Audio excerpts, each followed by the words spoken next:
Reserve bank of India post निकली हुई है, पोस्ट ऑफ ऑफिस अटेंडेंट्स। तो यहाँ डिटेल है,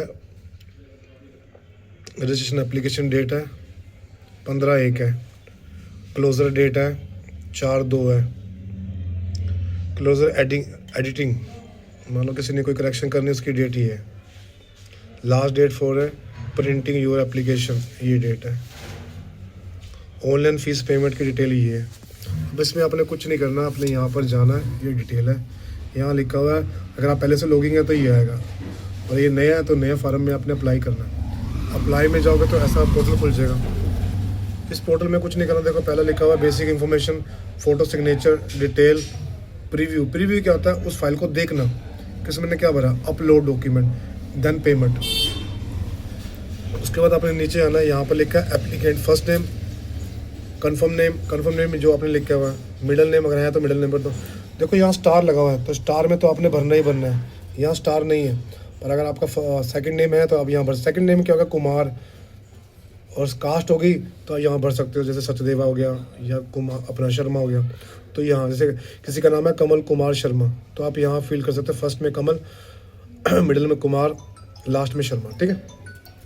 नीचे आपने जाना है तो यहाँ पर ले दिया फुल नेम, तो यहाँ ऑटोमेटिकली फुल नेम शो करेगा जैसे वहाँ पर आएगा।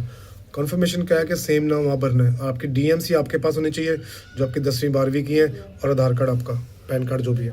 फ़ोन नंबर कंफर्म करना है यहाँ से, दूसरा फ़ोन नंबर कंफर्म करना है यहाँ से। अल्टरनेट नंबर, जैसे किसी घर में 2 नंबर भी है, माता पिता का नंबर है, तो वो यहाँ फिल कर सकते हैं। यहाँ अपने मेल आईडी करनी है, जो आपकी इलेक्ट्रिकल मेल है, आजकल स्मार्टफोन में होते हैं, उसी से सारे पेपर बनते हैं, कृपया करके उसी का ध्यान रखें। और यहाँ पर फिर उसको कंफर्म करना है, यहाँ पर फिल कर दिया। देखो यहाँ पर आएगा,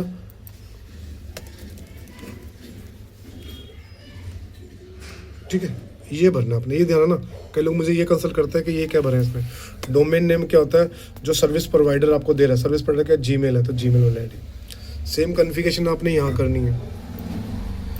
देन आपने सिक्योरिटी कोड यहाँ पर लिखा ये फिल करना है।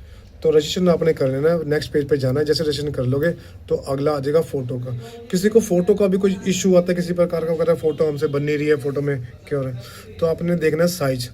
तो सबसे पहले क्या करना है, आपने उसकी कॉन्फ़िगरेशन को पढ़ लेना है, डिटेल को पढ़ लेना, मान लो उस चीज़ की, तो उसमें क्या डिटेल लगेगी, कैसे वेरीफाई करना है, मतलब कई लोगों को पता नहीं ना।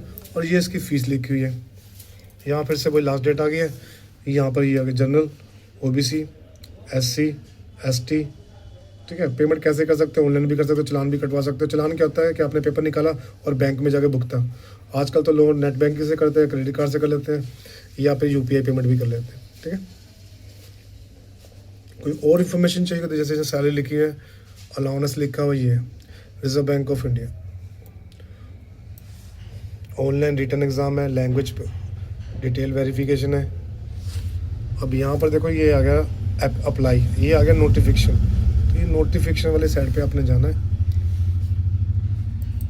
इसका लिंक मैं डिस्क्रिप्शन में दे दूंगा, ये आपने जरूर पढ़ना है। कई लोग इसको नहीं करते। अब यहाँ पर 44 पेज है, अगर आपने मेरे हिसाब से 45 पेज रीड कर लेना तो आपकी बहुत सारी क्वेरी यहीं से सोल्व आउट हो जाएगी।